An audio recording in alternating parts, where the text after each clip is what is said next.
మహిమలు గాక. ప్రియ దేవుని బిడ్డలారా, దినాన దేవుని యొక్క సన్నిధిలో పరిశుద్ధ వారమందు ఈరోజు స్పై వెన్స్డే అంటారు. గుడాచార్యమైనటువంటి బుధవారం అని పిలుస్తూ ఉంటారు. ఎందుకని మనం గమనించినట్లయితే దేవుని యొక్క సన్నిధిలో ఈ పరిశుద్ధ వారంలో ఈ రోజున రెండు సంఘటనలు బైబిల్లో జరిగినట్టుగా మనకి జ్ఞాపకం చేయబడతా ఉంది. ఒకటి, ప్రభువారిని అభిషేకించడం అనేది కనపడుతుంది. రెండవది, ఈ రోజుకి పెట్టిన పేరు స్పై వెన్స్డే అన్నారు. కారణం ఏంటంటే ఇస్కరియోతు యూదా అనేవాడు యేసు ప్రభువారిని అమ్మివేయటానికి మత పెద్దల దగ్గరికి వెళ్ళి వారితో కలిసి బేరం ఆడుకున్నటువంటి రోజు. అందుకొరకే ఈ దినాన స్పై వెన్స్డే అని పిలవటం జరుగుతూ ఉంది. అయితే ఇక్కడ మనం జాగ్రత్తగా చూస్తూ ఉన్నప్పుడు దేవుని యొక్క లేఖనాల్లో ముందుగా అభిషేకం అనేది జరుగుతున్నట్టుగా మనం చూస్తూ ఉంటాము. ఈ అభిషేకం అనేది ప్రభువారికి 3 సార్లు జరిగింది. ఆ 3 సార్లు జరిగినటువంటి అభిషేకంలో ఈ యొక్క పరిశుద్ధ వారంలో 2 సార్లు జరిగినట్లుగా మనకి రాయబడతా వచ్చింది. ఒకటి, బేతనియాలో అంటే మరియా మార్తల ఇంటి దగ్గర పస్కా పండుగకి 6 రోజుల ముందు, పస్కా పండుగకి 6 రోజుల ముందు అనగా మట్లాది వారానికి ముందు రోజున లాజరు చనిపోయి లేచిన తర్వాత వారు ఒక విందు చేసుకున్నారు. అది జరిగినప్పుడు మరియా మార్త ఆ యొక్క కుటుంబంలో ఈ యొక్క అభిషేకం జరిగినట్టుగా యోహాను సువార్తలో 12వ అధ్యాయంలో మనకి 2వ వచనంలో ప్రత్యేకంగా మార్త ఉపచారం చేశాను, లాజరు ఆయనతో కూడా భోజనమునకు కూర్చున్న వారిలో ఒకడు. అప్పుడు మరియా మిక్కిలి విలువగల అచ్చ జటమాంసి అత్తరును ఒక సేరున్నర ఎత్తు తీసుకొని యేసు పాదములకు పూసి తన తల వెంట్రుకలతో ఆయన పాదములు తుడిచెను, ఇల్లు ఆ అత్తరు వాసనతో నిండెను అని ఇక్కడ రాస్తా వచ్చాడు. ఇది పస్కా పండుగకి ఎన్ని రోజుల ముందు అంటున్నాడు? 6 దినాల ముందని పైన వచనంలో మనకి జ్ఞాపకం చేస్తున్నాడు. పస్కా పండుగకి 6 దినాల ముందు లాజరు యొక్క ఇంటిలో జరిగినటువంటి సంఘటన.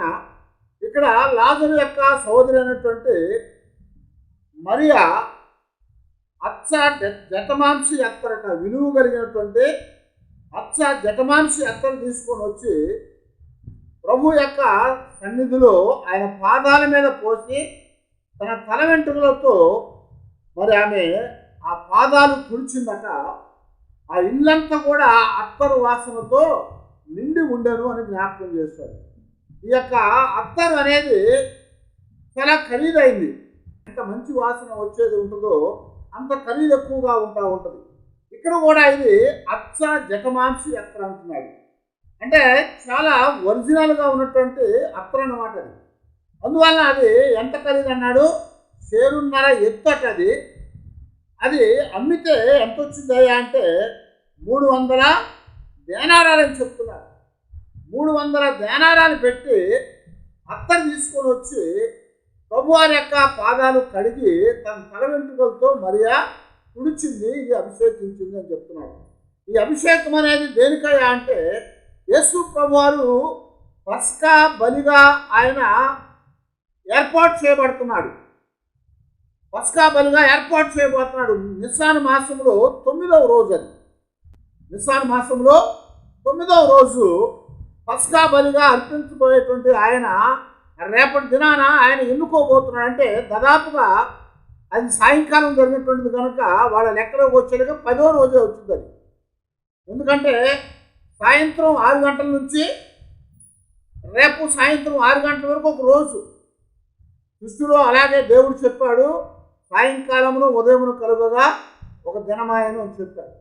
అలాగే ఇక్కడ కూడా యూదుల యొక్క ఆచార ప్రకారంగా సాయంత్రం నుంచి మళ్ళా సాయంత్రానికి ఒక రోజు కనుక ఇది ఎప్పుడు జరిగిందా అంటే లాజరు ఇంటిలో ఉన్నప్పుడు బహుశా సాయంత్రానికి జరిగింది. అది నిస్సాను మాసంలో 9వ రోజు ముగియబోయేటువంటి సమయానికి, అంటే 10వ రోజులోకి వచ్చేసింది. కనుక పస్కా బలి ఎప్పుడు అది సిద్ధపాటు చేసుకోవాలి? నిస్సాను మాసంలో 10వ రోజున దాన్ని ఏర్పాటు చేసుకోవాలి. కానీ ఇక్కడ యేసు ప్రభువారు ఆ యొక్క విలువైన అత్తరు చేత అభిషేకించబడి ఆయన పస్కా బలిగా గొర్రెగా ఆయన సిద్ధపాటు చేయబడ్డాడు. ఆ సిద్ధపాటు చేయబడ్డ పస్కా బలి యొక్క గొర్రెను ఏం చేసేవాళ్ళు? ఊరేగించేవాళ్ళు. ఆయన రాజుగా వచ్చినటువంటి వాడుగా యెరూషలేము వీధుల్లో ఊరేగించబడ్డాడు. అలా ఊరేగించబడి అందరికి కూడా ఈయన మెస్సియాగా వచ్చిన వాడని తెలిసేట్టుగా చేయబడింది. అంటే పస్కా గొర్రె పిల్ల ఈయన అని ఒక అర్థం వచ్చేట్టుగా ఊరేగించడం జరిగింది.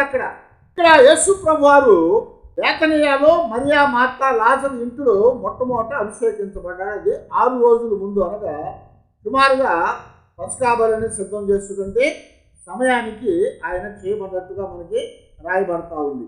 ఆ తర్వాత మనం గమనిస్తూ ఉంటే రెండోది జరిగింది. ఎప్పుడు జరిగిందయ్యా అంటే ఈ రోజున జరిగింది. స్పై వెన్స్డే, ఈ బుధవారం రోజున జరిగింది. అది మనకి మార్కు సువార్తలోను అలాగే మత్తయి సువార్తలో మనకు రాయబడతా ఉంటుంది. చూడండి, మత్తయి సువార్త 26వ అధ్యాయంలో 6 వచ్చింది. బేతనియాలో కుష్ఠరోగి అయిన సీమోను ఇంట ఉన్నప్పుడు ఒక స్త్రీ మిక్కిలి విలువగల అత్తర బుడ్డి తీసుకొని ఆయన వద్దకు వచ్చి ఆయన భోజనమునకు కూర్చుని ఉండగా దానిని ఆయన తల మీద పోసెను. శిష్యులు చూచి కోపబడి, ఈ నష్టమెందుకు? దీనిని గొప్ప వెలకు అమ్మి బీదలకు ఇవ్వచ్చునే అనేది. యేసు ఆ సంగతి తెలుసుకొని, ఈ స్త్రీ నా విషయమై ఒక మంచి కార్యము చేశాను, ఈమెను మీరెలా తొందర పెట్టుచున్నారు? బీదలు ఎల్లప్పుడూ మీతో కూడా ఉన్నారు, కానీ నేను ఎల్లప్పుడూ మీతో కూడా ఉండను. ఈమె ఈ అత్తరు నా శరీరం మీద పోసి నా భూస్థాపన నిమిత్తము దీనిని చేశాను. హల్లెలూయా. ఏం చేయబడిందట? ఇది ఎప్పుడు జరిగింది? పస్కా పండుగకు 2 రోజుల ముందు. 26వ అధ్యాయంలో 2వ వచనం చదువుతూ ఉంటే 2 దినములైన పిమ్మట పస్కా పండుగ వచ్చునని అప్పుడు మనిషి కుమారుడు యేసు ప్రభువారు శిష్యులకి ఏం చెప్తున్నాడంటే, అయ్యా నేను అప్పగించబడబోతున్నాను, శ్రమ పెట్టబడబోతున్నాను, నేను మరణానికి అప్పగించబడి సిలువ వేయబడతానని శిష్యులతో బాహాటంగా చెప్పినటువంటి సంఘటన ఇది. అప్పుడు చెప్తా ఉన్నప్పుడు ఆ యొక్క సీమోన్ అనేటువంటి ఒక కుష్ఠరోగి, ఆయన తగ్గిపోయినటువంటి వాడనమాట. అంటే కుష్ఠరోగం వచ్చి తగ్గిపోయింది. కుష్ఠరోగం వస్తే ఊళ్ళో ఉండే అవకాశము లేదు, కానీ ఇక్కడ అతను తగ్గిపోయింది కాబట్టి ఊళ్ళో ఉన్నాడు. అతను ఊళ్ళో ఉన్నాడు కనుక ఒక పరిచయుడు అనమాట. అతను ఏం చేస్తాడంటే యేసు ప్రభువారిని భోజనానికి పిలిచాడు ఇంటికి. ఆ ఇంటికి భోజనానికి పిలిచినప్పుడు ఆయన భోజనం పంక్తిలో కూర్చొని ఉండగా ఒక స్త్రీ వచ్చిందట. ఆమె వచ్చి ఏం చేసిందట, గబగబా విలువైన అత్తరు తీసుకొని వచ్చి ఆ అత్తరు ఆయన తల మీద పోసి ఆయన అభిషేకించింది అని మాట్లాడుతున్నారు. ఎందుకు అభిషేకించింది అంటే ఆయన భూస్థాపితము నిమిత్తము గొప్ప కార్యము చేసిందని ప్రభువారు చెప్తా వచ్చారు. ఇక్కడ ఇందాక మనం చదివినటువంటి అది 6 రోజుల ముందు చేయబడింది. ఇది పస్కా పండుగకు 2 రోజుల ముందు చేయబడింది. అయితే అక్కడ కూడా అది చాలా విలువ కలిగినటువంటి అచ్చ జటమాంసి అప్పరు అని ఇక్కడ పలుకబడతా వచ్చింది అనమాట. అయితే అది ఎందుకు వ్యర్థం చేసావని, దానిని అమ్మినట్లయితే చాలా విలువ వస్తుంది కదా, అది పేదలకు ఇవ్వచ్చు కదా అని వారు చెప్పినప్పుడు ప్రభు వాళ్ళని గద్దించాడు. ఏమని గద్దించాడంటే, పేదలు ఎప్పుడు మీతో ఉంటారు కానీ నేను మీతో ఉండను. ఇక్కడ యోహాను సువార్తలో కూడా అదే మాట మనకి జ్ఞాపకం చేయబడతా ఉంది. ఇక్కడ స్పెసిఫిక్గా మాట్లాడుతూ చెప్తున్నాడు కదా 6వ వచనంలో, వాడు ఇలాగూ చెప్పినది బీదల మీద శ్రద్ధ కలిగి కాదు, కానీ వాడు దొంగ అయి ఉండి తన దగ్గర డబ్బు సంచి ఉన్నందున అందులో వేయబడినది దొంగిలించుచూ వచ్చాను కనుక అలాగూ చెప్పాను. ఏమన్నాడు? డబ్బు సంచి ఇప్పుడు ఎవరి దగ్గర ఉంది? యూదా ఇస్కరియోతు అనే వాడి దగ్గర ఉంది. ప్రభువుని మొట్టమొదటి నుంచి ఎందుకు వెంబడించాడంటే ఏదో ఒక హోదా వాడి జీవితంలో కావాలి, ఒక అధికారం కావాలి వాడికి. కాబట్టి ప్రభు దగ్గర అన్నిటికంటే ముఖ్యమైనది ఏదైనా అంటే ఫైనాన్స్. డబ్బులు అనేవి చాలా ముఖ్యమైనవి. డబ్బులు లేకుండా ఏ పనులు జరగవు. అందుకని ఆ సంచి వాడి దగ్గరకు వచ్చిన దగ్గర నుంచే వాడే దగ్గర పెట్టుకున్నాడు. వచ్చింది ఏదైనా అందులో వేసుకుంటా ఉన్నాడు. అందులో వేసుకుని వాడు ఏం చేస్తున్నాడంట, వాడు దొంగ, దోచుకునేవాడు. కాబట్టి వాడు ఆ సంచిలో వేసినట్లుగా వేసి అందులో నుంచి వాడు దొంగిలిస్తూ ఉన్నాడు. గమనించారా? ఇక్కడ యూదా ఇస్కరియోతు గురించి మాట్లాడుతున్నాడు. ఇక్కడ శిష్యులు అన్నాడు. శిష్యులని అందరమే చెప్పాడు, కానీ అక్కడ ప్రత్యేకంగా ఇస్కరియోతు యూదా గురించి చెప్తున్నాడు. ఎందుకంటే వాడే అన్నాడు, ఇది ఎందుకు వ్యర్థం చేస్తున్నావు, ఇది అమ్మితే బాగుండేది కదా. ఇది 300 దేనారాలు. 300 దేనాలు అంటే ఒక సంవత్సరానికి సరిపడా కూలి. పనివాళ్ళు సంవత్సరం పనిచేస్తే వచ్చే కూలి అన్నమాట. కారణం ఏంటి? రోజుకి ఒక దేనారం కూలి. ఆ రోజుల్లో ఒక వ్యక్తి పనిచేస్తే వచ్చే జీతము ఒక దేనారం. ఒక దేనారం పోతే మరి 300 దేనారాలకు అందరు ఇక్కడ 365 రోజులు మనకి ఉంటాయి సంవత్సరంలో. రోజు కూలి ఒక దేనారం. 300 దేనారాలకి అది అమ్మొచ్చు అని చెప్తున్నా. అంటే ఒక సంవత్సరం పనిచేస్తే వచ్చిన డబ్బుతో కొన్నటువంటి అత్తరు అన్నమాట. అంటే అప్పట్లో చాలా విలువైంది. అంత ఖరీదు వ్యర్థం చేయటం ఎందుకని వాళ్ళు కొనిగారు, కసిరారు అని ప్రభు చెప్తున్నాడు. పేదలకు ఇవ్వటానికి కాదు. పేదలు ఎప్పుడు ఉంటారు భూమి మీద కదా, ఎప్పుడు పేదలు ఉంటారు. ఏ దేశంలో పేదలు ఉంటారు. కానీ ఇక్కడ ప్రభు చెప్పిన మాట ఏంటంటే పేదల మీద జారిపడి కాదు, కానీ డబ్బు సంచి వాడి దగ్గర ఉన్నందున అందులో వేసింది వాడు దొంగిలించుకుంటా వచ్చాడు. అందుకని వాడు ఇలాగా చేశాడు అని చెప్పి ప్రభు అక్కడ చెప్తా వచ్చాడు. అది ఎక్కడ జరిగింది? బేతనియాలో జరిగింది. ముందు జరిగింది ఎప్పుడు? 6 దినాలకు ముందు. అది కూడా బేతనియాలో జరిగింది. మరి మనం మార్కు సువార్తలో చూస్తూ ఉంటే అక్కడ కూడా 14వ అధ్యాయము 3వ వచనంలో ఇదే సంఘటన అక్కడ కూడా మనకు రాయబడతా ఉంది. మార్కు సువార్తలో 14వ అధ్యాయము 3వ వచనం చూసినప్పుడు ఆయన బేతనియాలోని కుష్ఠరోగి అయిన సీమోను ఇంట భోజనము కూర్చున్నప్పుడు ఒక స్త్రీ మిక్కిలి విలువ గల జటమాంసి అత్తరు గల బుడ్డిని తీసుకొని వచ్చి అత్తరు బుడ్డి పగలగొట్టి ఆ అత్తరు ఆయన తల మీద పోసెను. అయితే కొందరు కోపపడి ఆ అత్తరు ఇలాగ నష్టపరచడం ఎలా అని గద్దించారు. ఇది కూడా ఎప్పుడు జరిగింది? ఎక్కడ జరిగింది? బేతనియాలో జరిగింది ఇది కూడా కదా. ఎందుకని? సీమోను యొక్క కుష్ఠరోగి అనే సీమోను ఇంట జరిగినటువంటి సంఘటన. సీమోన్ అనే పేరు చాలా కామన్గా ఉండే పేరు ఆ దినాల్లో. ఈ రోజున సుబ్బారావు అని లేకపోతే రావు అని పిలుస్తూ ఉంటారు కదా. అలాగా ఈ కామన్గా ఉండే పేర్లు సీమోను కూడా ఆ రోజుల్లో. అందుకని ఇక్కడ ఈయన ప్రత్యేకించి చెప్పడానికి ఏమని బైబిల్లో రాశారంటే కుష్ఠరోగి అని సీమోన్ అన్నారు. కుష్ఠరోగి వచ్చి తగ్గిపోయింది, కానీ అదే పేరుతో అతన్ని పిలుస్తూ ఉన్నారు, కుష్ఠరోగి అయినా సీమోను ఎంత అని చెప్పారన్నమాట. ఇది కూడా అదే రోజు జరిగినట్లుగా మార్కు సువార్తలో మనకి రాయబడతా వచ్చింది. అయితే ఈ రెండింటికి కూడా కొంచెం వేరుగా లూకా సువార్తలో మరి 7వ అధ్యాయం ముందు మనం గమనిస్తూ ఉన్నప్పుడు అక్కడ 36వ వచనంలో మనకు రాస్తున్నాడు కదా, పరిసయ్యులలో ఒకడు తనతో కూడా భోజనము చేయవలని ఆయన అడిగాను. ఆయన ఆ పరిసయ్యుని ఇంటికి వెళ్ళి భోజన పంక్తిని కూర్చుండగా ఆ ఊరిలో ఉన్న పాపాత్మురాలైన ఒక స్త్రీ యేసు పరిసయ్యుని ఇంట భోజనంలో కూర్చున్నాడని తెలుసుకొని ఒక బుడ్డితో అత్తరు తీసుకొని వచ్చి వెనక తట్టు ఆయన పాదముల మీద పోసి ఏడ్చుచు కన్నీళ్లతో ఆయన పాదములను తడిపి తన తల వెంట్రుకలతో తుడిచి ఆయన పాదములను ముద్దు పెట్టుకొని ఆ అత్తరు వాటికి పూసెను అని ఇక్కడ జ్ఞాపకం చేస్తున్నాను. ఎందుకంటే ఇది ఎప్పుడు జరిగింది, ఎక్కడ జరిగిందా అంటే ఇది సుమారుగా ఆయన ప్రభు పరిచయకు వచ్చిన కొత్తలో ఒక సంవత్సరంలో జరిగింది. కారణం ఏంటంటే అప్పట్లో ఈ మగ్దలేనే మరియా అనేటువంటి ఆ దయ్యములు పట్టినటువంటి ఆమె విమోచించబడింది. ఆమె పాపాత్మురాలని చెప్పాడుతూ వచ్చింది. అయితే ఇది ఎక్కడ అంటే నాయీను అని బహుశా అయి ఉండొచ్చు అని ఇక్కడ మనకి అర్థం చేసుకోవాలి. పరిచయంలో ఒకరిని పిలిచాడు. కారణం ఏంటంటే అప్పటికి కొంతమంది ప్రభు నమ్ముతా ఉన్నారు.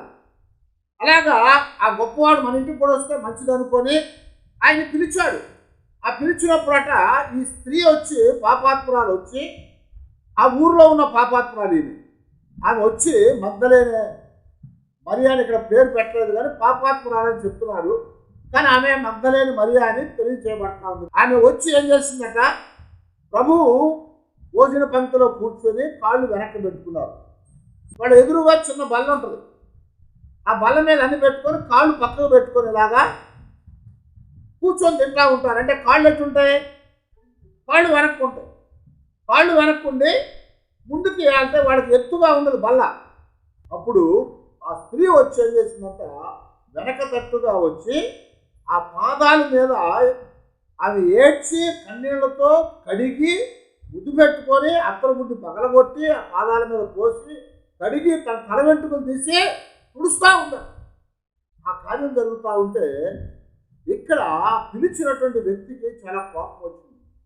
ఆయన ఏమనుకున్నాడు, 39వ వచ్చిన మనం చూస్తూ ఉంటే ఆయనను పిలిచిన పరిచయుడు అది చూచి ఈయన ప్రవక్త అయిన ఎడల తనను ముట్టుకొనిన ఈ స్త్రీ ఎవతియో ఎటువంటిదో ఎరిగి ఉండును, ఇది పాపాత్మురాలు విని ఏమన్నాడు, ఇది పాపాత్మురాలని తనలో తాను అనుకోని చూసారా ఏమన్నాడు.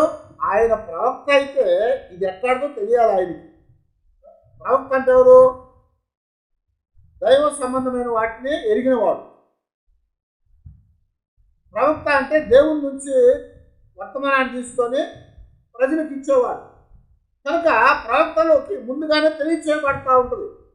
సమూయేలుకి సౌలు తండ్రి గాడిదలు పోగానే దేవుడు సమూయేలుకి చెప్తాడు, ఇదిగో నీ దగ్గరికి రేపు పొద్దున సౌలు అనేవాడు వస్తున్నాడు గాడిదల కోసం, అని కూర్చోబెట్టి నువ్వు మాట్లాడి ఆయన అభిషేకం చేయని చెప్పి దేవుడు సమూయేలుతో చెప్పాడు. అలాగే మరి చాలా విషయాలు ప్రవక్తలకి దేవుడు చెప్తా ఉంటాడు. మరి కొత్త నిబంధనలో మరి పేతురుకు అదే చెప్పాడు దేవుడు, ఇదిగో నీ కోసం మనుషులు వస్తున్నారు, నువ్వు వాళ్ళతో వెళ్ళి అక్కడ మరి ఆ ఊర్లోకి వెళ్ళిన తర్వాత నువ్వు ఆ శతాధిపతి ఇంట్లోకి వెళ్ళి నువ్వు కొన్నేళ్ళ ఇంట్లోకి వెళ్ళి నువ్వు దేవుడు నీ యొక్క సువార్తను ప్రకటించమని చెప్పాడు. కనుక ప్రవక్త అంటే దేవుడి నుంచి వర్తమానం పొందేవాడు. ఆయన దగ్గరికి ఎవరు వస్తున్నారో ఆయనకు తెలియజేయబడతా ఉంటుంది. అతను ఏమనుకున్నాడు, పిలిచిన వ్యక్తి ఈయన ఒకవేళ ప్రవక్త అయి ఉంటే ఆయనకు తెలియాలి కదా ఇది ఎలాంటిదో, ఇది పాపాత్మురాలు అన్నాడు. పాపాత్మురాలు అన్నాడు. ఆ దినాన ప్రభు ఆమెని రాళ్ళు పెట్టి కొట్టి చంపడానికి వచ్చినప్పుడు అందరూ కూడా రాళ్ళు వేయటానికి వచ్చినప్పుడు ఆ ప్రభు ఎవరు పిలిచాడు, ఆమెని ఎవరు పిలిచాడు, అమ్మా అన్నారు. అందరూ అది ఇది అని అన్నారు, ఇంకా చాలా భయంకరంగా తిట్టుంటారు. కానీ ప్రభు ఏమన్నాడు, అమ్మ అని పిలిచాడు. అమ్మ అని పిలిచినప్పుడు ఆమె యొక్క గుండె పగిలిపోయింది. ఎందుకంటే ఇప్పుడు దాకా అసలు ఆ పదం వెళ్ళలేదాన్ని. అలాంటి వ్యక్తి ఇప్పుడు అత్తరు తీసుకొని వచ్చి ఆయన పాదాల మీద ఆ కన్నీళ్లు కార్చి పాదాలు కడిగిందట. ఎంత దుఃఖపడిందో కదా, ఎంత దుఃఖపడితే కాళ్ళు తడిచిపోయే అంత కన్నీరు వచ్చిందో అంత కన్నీరు కార్చి తుడిచి ముద్దు పెట్టుకుంటా అత్తర బుడ్డి పగలగొట్టి పాదాల మీద పోసి తల వెంట్రుకలు తీసి తుడిచి ముద్దాడుతూ ఉన్నట్టు విడిచిపెట్టకుండా అది చూసిన ఆ యొక్క పరిసయుడు ఆ ప్రభువుని గురించి ఆమె గురించి తప్పుగా అనుకున్నారు. అందుకు ప్రభు ఒక ఉపమానం చెప్పాడు. ఇద్దరు మనుషులు ఉన్నారు. ఒకడికి 500 దేనారాలు అప్పున్నాడు, మరొకడికి 50 దేనారాలు అప్పున్నాడు.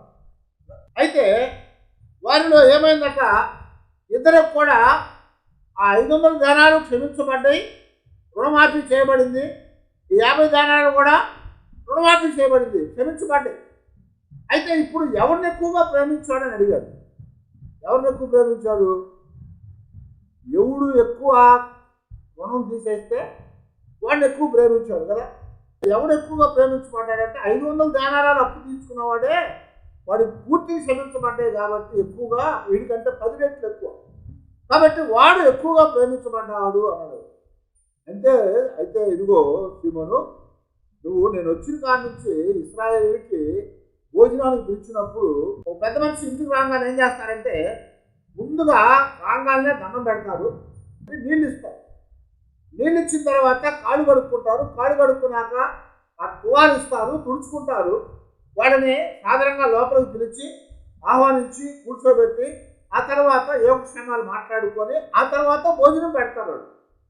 అయితే ఈయనేం చేశాడు, అతన్ని ప్రభువుని పిలిచాడు, కానీ ఆ పిలిచిన పరిచయుడు ఏం చేశాడంట, ఆయనకి ఇదేమీ చేయలేదు. ఇదేమీ చేయకపోగా ఈయన ఎలాంటి వాడు, ప్రవక్తనా, అది పాపాత్మురాలు కదా, ఆ సంగతి తెలియదా ఈయనకి, దేవుడు ఆయన బయలుపరచలేదా అని మనసులో అనుకుంటున్నాడు.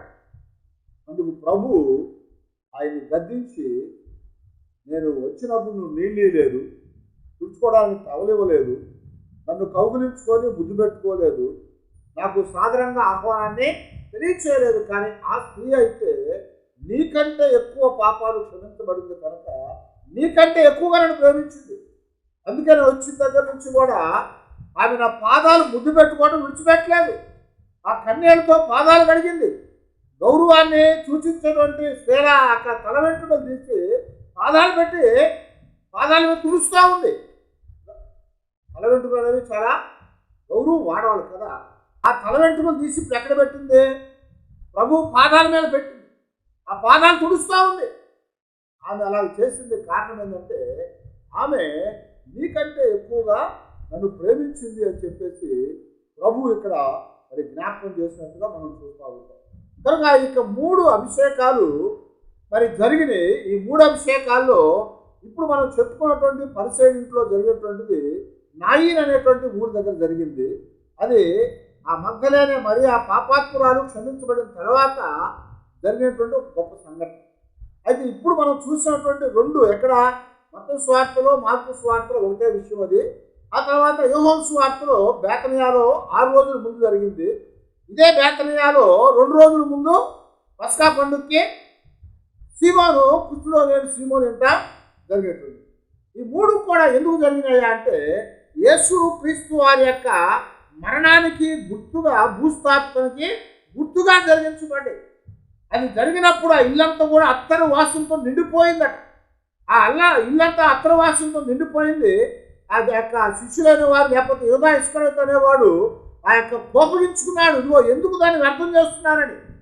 వాడు దొంగ కాబట్టి దొంగతనం చేయటానికి వాడు అలా మాట్లాడాడు. కానీ ప్రభు ఒక మాట చెప్తున్నాడు, ఇది నా భూస్థాపిత నిమిత్తము జరిగించబడింది కనుక సువార్త ప్రకటించిన ప్రతి స్థలమందు కూడా ఇది జ్ఞాపకము చేయబడుతుంది అని చెప్పారు. సువార్త ప్రకటించిన ప్రతి స్థలమందు కూడా ఇది జ్ఞాపకం చేయబడుతుంది. కారణం ఏంటంటే, ఆమె చేసినది ప్రభు యొక్క భూస్థాపన నిమిత్తము కనుక ఇప్పటికి కూడా 1000 సంవత్సరాలు 2000 సంవత్సరాలు దాటిపోయినప్పటికి కూడా ఆ పాపాత్మురాలైనటువంటి స్త్రీ అక్కడితో ప్రభు పాదాలు గడిగిందని చెప్పుకుంటుంది. అలాగే ఇక్కడ మరి మరియా, మార్తా, లాజరు యొక్క ఇంట్లో ఆ తమ్ముడు చనిపోయి లేచాడు కనుక వాడు బ్రతికించినందుకు 1 సంవత్సరం పాటు కూలి ఎక్కువైంది కాదు కదా. ఏంటి, ఎన్ని కోట్లైనా పర్వాలేదయ్యా ప్రాణం కాపాడంటా ఉంటారు. ప్రాణం విలువ కట్టలేనటువంటిది. అలాంటిది చచ్చిపోయి 4 రోజులు అయిపోతే ఆ లాజరును బ్రతికించాడు ప్రభు. దానికోసం 1 సంవత్సరం పాటు కష్టపడ్డ కూలి ఖర్చు పెట్టి గణపరచలేరా దేవుణ్ణి? గణపరచవచ్చు. అలా గణపరిచారు వీళ్ళు. ఎందుకంటే ప్రాణం ఖరీదు వాళ్ళు పెట్టిన దానికంటే చాలా ఎక్కువ. వాళ్ళు పెట్టింది శూన్యం కనుక అంత ఖరీదు పెట్టి వాళ్ళు ఏం చేశారు? ప్రభువుని గణపరిచారు. మనం కూడా ప్రభువుని గణపరిచే వారంగా దేవునికి మన జీవితాల్లో మనము ఆధిక్యతనిచ్చి ఆయన్ని మనము ఎప్పుడు కూడా గౌరవించే వారంగా మనం ఉండాలి. మన సమస్తాన్ని కూడా ఆయన పాదాల దగ్గర పెట్టి ప్రభు యొక్క మహిమకి మనం తోడ్పడే వారంగా మనం ఉండాలని ఇక్కడ ఈ అభిషేకం అనేది జ్ఞాపకం చేయబడతాయి. ఎందుకంటే అభిషేకుడు అనగా రక్షకుడు, లేకపోతే విమోచించేవాడు. హెబ్రీయుల్లో మెస్సయా, అందుకని ఆయనకి ఏమని పెట్టారు? మెస్సయా అని పిలిచారు. మెస్సయా అంటే అభిషేకుడు హీబ్రూ పదంలో. గ్రీక్ పదంలోకి వచ్చేలాకే క్రీస్తు అంటే అభిషేకుడు. కనుక హీబ్రూలో మెస్సయాగా, గ్రీకులో క్రీస్తుగా అభిషేకుడుగా వచ్చాడు. కనుక ఆయనకి భూమి మీద కూడా అభిషేకం జరిగింది. అది ఒక సంఘటన ఈ యొక్క 5 వెన్స్డే అనేది రోజున జరిగినట్టుగా మనం జ్ఞాపకం చేసుకుంటాం. రెండవ సంఘటన ఏం జరిగింది అంటే ఇక్కడ ఇస్కరియోతు యోధా అనేవాడు. ఈ ఇస్కరియోతు యోధా ఈ అభిషేకం చేసిన రోజున 300 దేనారాలు ఎందుకు వ్యర్థం చేశాడని చెప్పాడు కదా. ఆ డబ్బు వాడు సంచిలో వేసుకుంటే బాగుండదు అనుకున్నాడు. కానీ వాడికి ఏమనిపించిందంటే ప్రభువుని అమ్మేయాలనుకున్నాడు. ఆ అమ్మేయటానికి ఒక బేరం మాట్లాడుకోవాలని చూస్తున్నాడు. అప్పటికే ఇశ్రాయేలీయుల పెద్దలైనటువంటి వారు ప్రభువును చంపడానికి ప్రయత్నం చేస్తున్నారు. బట్టల ఆదివారం రోజున దేవాలయాన్ని శుద్ధి చేసినప్పుడు వాళ్ళందరికీ చాలా కోపం వచ్చి ఆయన పట్టుకొని అప్పుడే చంపుదాం అనుకున్నారు. కానీ ప్రజలందరూ కూడా ఆయన గౌరవించి వెంటాడుతున్నారు. కనుక ప్రజల వల్ల వాళ్ళకి ఇబ్బంది కలుగుద్దని వాళ్ళ జీవితాల్లో ఏం చేశారు? భయపడి వాళ్ళు అది చేయకుండా సమయం కోసం ఎదురు చూస్తూ ఉన్నారు. కనుక వాళ్ళు ఎదుగుతూ ఉన్నప్పుడు ఇస్కరియోతు యోధా వాళ్ళ దగ్గరికి వెళ్ళాడు. ఎందుకంటే సాతాను వాళ్ళలోనికి ప్రవేశించింది. సాతాను వాళ్ళలోనికి వచ్చింది కాబట్టి వాడు ఏం చేశాడంటే మెల్లగా ఎక్కడికి వెళ్ళాడు? ఇశ్రాయేలు పెద్దల దగ్గరికి వెళ్ళాడు. ఆ పెద్దల దగ్గరికి వెళ్ళినప్పుడు వాళ్ళు ఎదురు చూస్తూ ఉన్నారు, ఎలాంటి అవకాశం దొరుకుతారు. వాళ్ళు వెంటనే ఏమనిపించిందంటే అబ్బా నక్కం దొరికామని అనుకున్నారు. ఎందుకు? పస్కా పండుగకు ముందే ఆయనను చంపాలని ఆలోచన చేసినట్టుగా ఈ యొక్క యోహాను సువార్తలోనే మనకి 12వ అధ్యాయం. పస్కా పండుగకు ముందు ఆయనను చంప ఆలోచన కలిగి ఉన్నారట. వాళ్ళకి అవ్వట్లేదు అది. కనుక వాళ్ళు ఎదుగుతూ ఉన్నారు. కనుక ఇప్పుడు ఇస్కరియోతు యోధా ఆ పెద్దల దగ్గరికి వెళ్ళి నేను మీకు ప్రభువుని అప్పగిస్తాను, మీరు నాకేమి ఇస్తారు అన్న. నేను మీకు ప్రభువుని అప్పగిస్తాను, మీరు నాకేమి ఇస్తారంటే వాళ్ళు ఏం చేశారు? అయితే నీకు ఒక వెలగట్టిస్తామన్నారు. ఎంత ఇస్తారంటే 30 వెండి రూకలు ఇస్తామన్నారు. 30 వెండి రూకలు ఎందుకు ఇస్తామన్నారంటే ఒక బానిసని 30 వెండి రూకల కంటే ఎక్కువగా కొనరు. అందువలన ఇక్కడ 30 వెండి నాణ్యాలు తూచి వాడికి ఇచ్చారు. వాడు ఆ 30 వెండి నాణ్యాలు తీసుకొని ప్రభువుని అప్పగించడానికి వాళ్ళతో మంత్రాలు జరుపుకున్నారు. అందుకనే ఈ రోజుని 5 వెన్స్డే అని పిలుస్తూ ఉంటారు. ఇక్కడ మనం జాగ్రత్తగా గమనించినట్లయితే ఆ స్త్రీలు ఖర్చు పెట్టినటువంటిది ప్రభువుని ప్రేమించి ప్రభువు యొక్క నామాన్ని మహింపరచడానికి, వాళ్ళ జీవితాల్లో జరిగిన కార్యాన్ని బట్టి దేవునికి కృతజ్ఞతగా ఉండటానికి వాళ్ళు ఖర్చు పెట్టింది చాలా ఎక్కువే. ఆ మగ్దలేని మరి ఆ పాపాత్మురాలు 300 దేనారాలు తెచ్చింది, అంటే 1 సంవత్సరం పూలు తెచ్చింది. ఇక్కడ లాజరు అక్క చెల్లెటువంటి మరియా మార్తలు ఆమె కూడా ఎంత తెచ్చింది? 300 దేనారాలు పెట్టి తెచ్చింది. అది కూడా 300 దేనారాలు వాళ్ళు ఖర్చు పెట్టారు ప్రభువుని అభిషేకించడానికి. కానీ ప్రభువుని ఎంత నమ్మేశాడు ఇస్కరియోతు యోధా? 30 వెండి నాణ్యాలు. చూసారా? 30 వెండి నాణ్యాలు అమ్మేశారు. వాళ్ళు ఖర్చు పెట్టిన దాంట్లో 10వ వంతు లేదు ఇది, అవునా? వాళ్ళు 300 దేనారాలు ఖర్చు పెడితే అందులో 10వ వంతు, కనీసం 10వ వంతుకి యేసు ప్రభువుని వాళ్ళు అమ్మేసినట్టుగా మనకి ఇక్కడ జ్ఞాపకం చేయబడతాయి. అందుకొరకే మనం ఇదే మత్తయి సువార్తలో మనం జాగ్రత్తగా చూసినప్పుడు ఆయన ప్రాణం ఖరీదుని 30 వెండి నాణ్యాలకి అమ్మివేశాడు. పరలోకంలోంచి దిగి వచ్చిన దేవుడు, దేవుని యొక్క మహిమను కలిగిన దేవుడు, అది విడిచిపెట్టుకోవడం భాగ్యమని ఆయన ఎంచుకోకుండా దాన్ని అంతా కూడా ఆయన విడిచిపెట్టి ఆయన తగ్గించుకొని మనుష్యుడుగా, దాసుడుగా, రిక్తుడుగా ఈ భూమి మీదకి వస్తే ఆయన్ని అమ్మివేయటానికి ఈ యొక్క ఇస్కరియోతు యోధ ఏం చేశాడంట? 30 వెండి నాణ్యాలకి ప్రభువుని అమ్మివేశాడు. ఆ 30 వెండి నాణ్యాలు మరి వాడి జీవితంలో వాడి ప్రాణాన్ని తీసేసి, గమనించారా? ప్రభు ప్రాణాన్ని 30 వెండి నాణ్యాలకు ఇచ్చాడే కానీ ఆ 30 వెండి నాణ్యాలు తీసుకెళ్ళి వాడి ప్రాణాన్ని పోగొట్టుకున్నాడు. కనీసం ప్రభువుని అమ్మకుండా ఉన్నట్లయితే వాడి ప్రాణమన్నా మిగిలేదు. దోషిగా ఎంచబడినప్పటికీ వాడి ప్రాణం మిగిలేదు. వాడు పశ్చాత్తాపడ్డట్టయితే ఆత్మ రక్షించబడేది. వాడు చేస్తున్నటువంటిది ఏంటి? చాలా గొప్ప ఘోరం చేశాడు. వాడు ప్రభువుని అమ్మివేసుకున్నాడు, గురువు గారిని అమ్మేశాడు. ఎందుకంటే వాడి ఆలోచన మొదటి నుంచి కూడా దురుద్దేశంతో ఉన్నాడు, దురాలోచనతో ఉన్నాడు. ప్రభువుతో కలిస్తే మన జీవితంలో ఏదైనా ఒక హోదాను కలిగి ఉంటాము, ఒక ఆధిక్యతను కలిగి ఉంటాము అనేటువంటి ఆలోచనతో ప్రభు దగ్గరకు వచ్చాడు.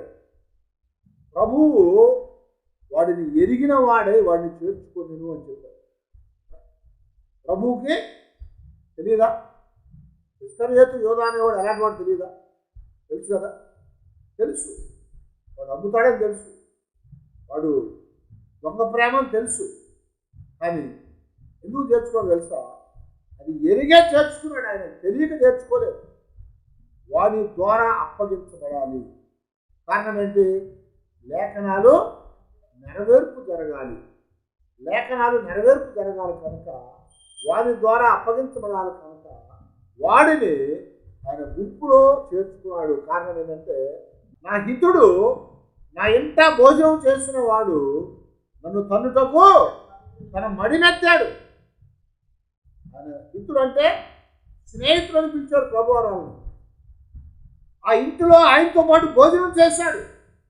ఇప్పుడేం చేస్తున్నాడు? ప్రభువుని తన్నటానికి తన మడినెత్తాడు. అంటే ఏంటి? అమ్మివేశాడు.